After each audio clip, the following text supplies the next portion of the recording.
aquele que achava que odiava o Deus de Caio. Aquele com quem a gente conversou ontem. Última do programa de ontem. De Romanos 9, 10 e 11. Sim.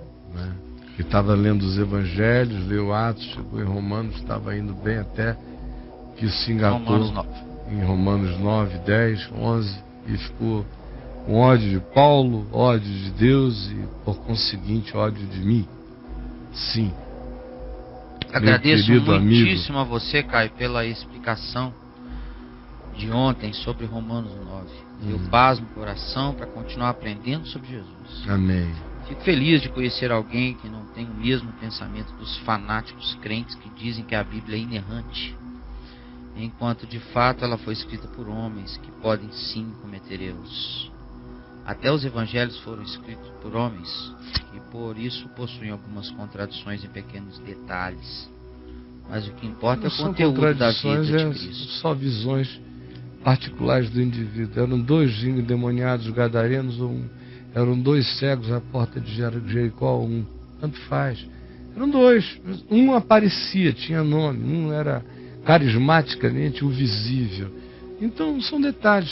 Se a gente puser pessoas diferentes observando o mesmo fato, vão descrever as mesmas essências, vão agregar percepções distintas. Essas diferenças são validações e são genuinidades validadoras da própria narrativa e da própria ocorrência. Se fossem todos os 4 evangelhos iguaizinhos, tinha uma coisa meio anômala. Tinha uma falsificação. Tem alguma coisa aí. Tinha scanner na história, mas são justamente essas variações que fazem a síntese do extrato da pessoa de Jesus por esses olhares, por esses corações, por esses sentires ali expostos, esses sentimentos, e todos eles também vinculados ao inventário histórico que todos fizeram, das suas memórias, das conferências com os que estavam juntos também, e no caso de Lucas, da pesquisa acurada que ele fez de muitas coisas, de muita gente, conferindo muitos textos, chegando àquela síntese. Lucas foi minucioso? Muito também. E Lucas, profundamente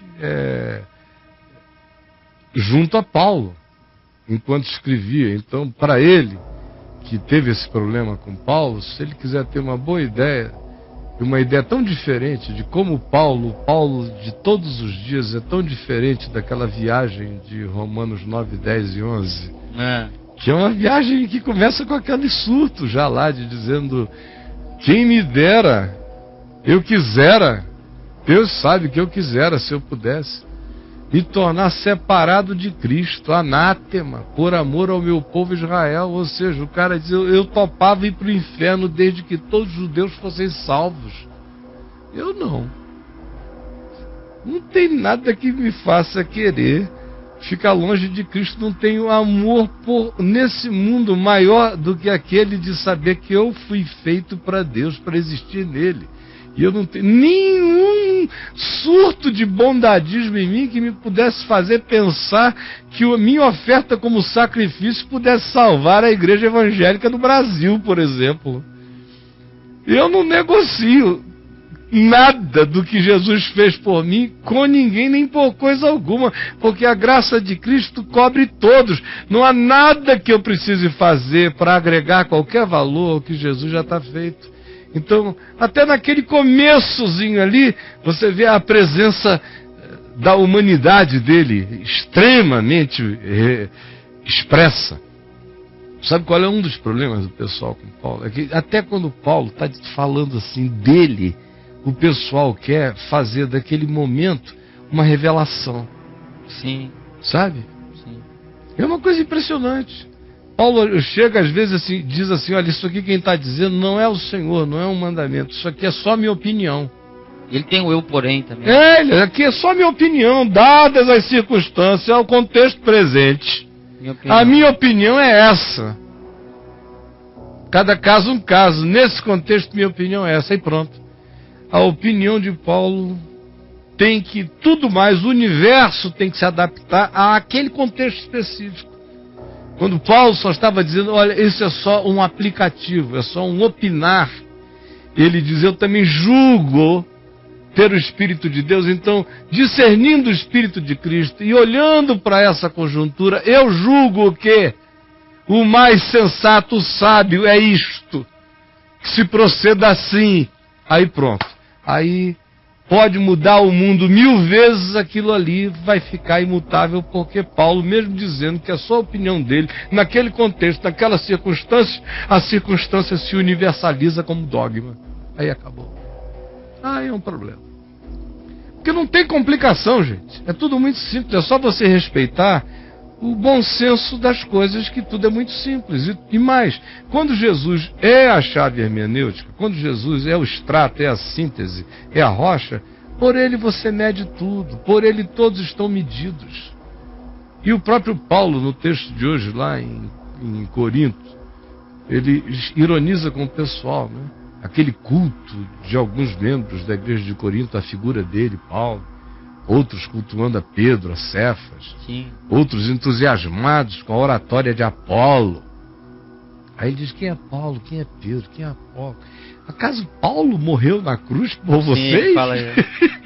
Ele se relativiza o tempo todo, ele não iria aguentar o nível de absolutização burra que se fez do todo da pessoa e da existência dele. Porque o que você encontra em Paulo é evangelho de Jesus o tempo todo, e as verdades dos evangelhos interpretadas e aplicadas por Paulo numa perspectiva que ninguém jamais fez antes e ninguém jamais fez depois.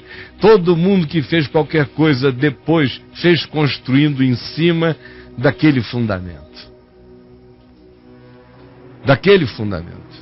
Não daquela pedra de esquina, mas daquele fundamento. Somos todos endividados.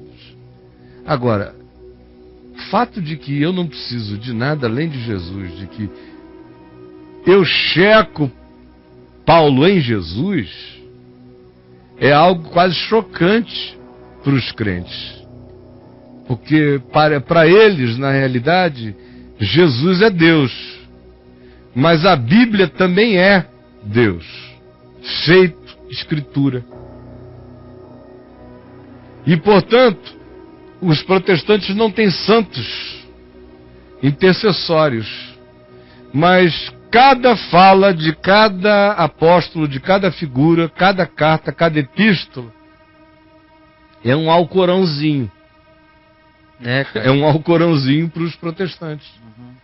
Quando até o estilo do texto, você tem que verificar, às vezes é um estilo epistolar. O cara está desenvolvendo uma certa lógica, como em Hebreus. Outras vezes é um estilo carta, que mistura opinião com uma narrativa ou uma correção de um problema local. Coisa factual. Factual. Daquele momento. Então, entender o problema local, para você entender o aplicativo, e olhando sempre o tempo todo para Jesus, você vai vendo o evangelho presente, e vai vendo também o momento histórico, a circunstância, o aplicativo, a relatividade daquilo em relação ao princípio absoluto. O princípio absoluto é imutável, mas os aplicativos é que são muitas vezes mutantes, relativos, porque têm que ser adequados pertinentemente ao tempo, à hora e à circunstância. Do contrário, tornar-se-ão uma violação do princípio absoluto. O aplicativo é o subproduto de um princípio que ganha a sua adaptação, adequação, circunstancialização ao momento histórico. Isso é que carrega justiça, verdade, propriedade em relação ao princípio. Você explicou, por exemplo, a questão do véu, né? E várias outras. E outro dia aqui, há 2 semanas atrás, eu falei longamente desse assunto também. Me sinto assim, me repetindo demais. Mas vamos lá em frente? Tem 2000 anos que está aí, né? Repetido. Você tem 40 e tantos, né? De repetindo. Eita, Caião. Repetiu demais já. Um bocado.